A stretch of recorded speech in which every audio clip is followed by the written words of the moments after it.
Écoutez, sur cet aspect de révision constitutionnelle, Frédéric Lefebvre, bonsoir et merci d'être avec nous. Bonsoir. Ancien ministre et, je le disais, député de la première circonscription des Français établis hors de France. Voterez-vous, à titre personnel, cette révision constitutionnelle annoncée aujourd'hui par François Hollande ?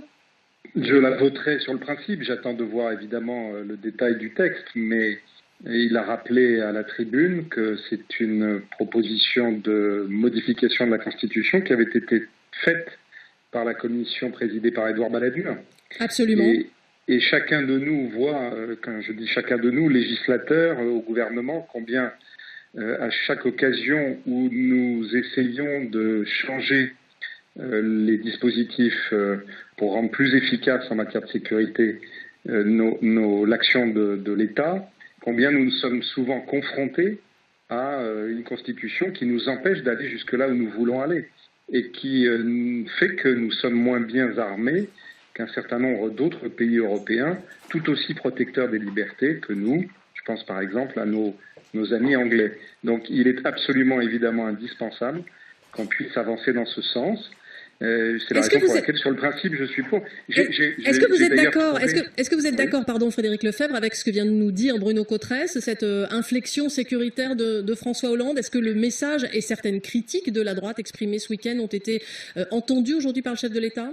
Oui, bien sûr. On le voit à la fois sur la question diplomatique. Ça fait des mois que nous sommes un certain nombre à demander qu'il y ait une hiérarchisation dans les ennemis de la France. Et de la même façon, d'ailleurs, je le souhaite, je l'ai dit dans une tribune aujourd'hui, qu'un certain nombre de pays qui parfois font preuve de double langage, ou en tout cas nous font des sourires, ou nous montrent leur solidarité, mais ne sont pas dans la même priorité que nous pour lutter contre l'État islamique, puissent eux aussi changer de hiérarchie. Je pense que cette partie diplomatique va être essentielle. Je souhaite d'ailleurs qu'on y associe les anciens présidents de la République, les anciens premiers ministres, les anciens ministres des Affaires étrangères.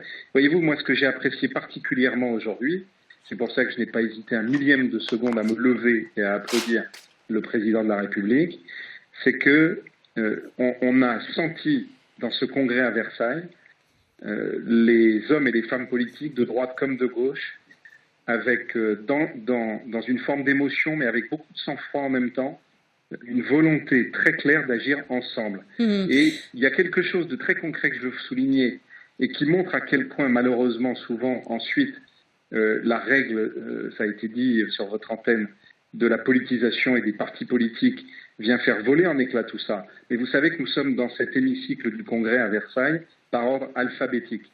C'était effectivement très symbolique. À côté, parfois de gens de gauche, parfois de gens de droite, et ça empêche les règles classiques que vous voyez dans les hémicycles d'habitude, où la droite un camp contre l'autre. Un camp contre l'autre. Merci. C'est donc très important parce que cette unité, elle s'est affichée, elle est réelle, et je souhaite que cette attitude, elle puisse durer dans les semaines et les mois qui viennent, et que malheureusement les questions électorales ne viennent pas la mettre à mal. Merci Frédéric Lefebvre pour cette première réaction.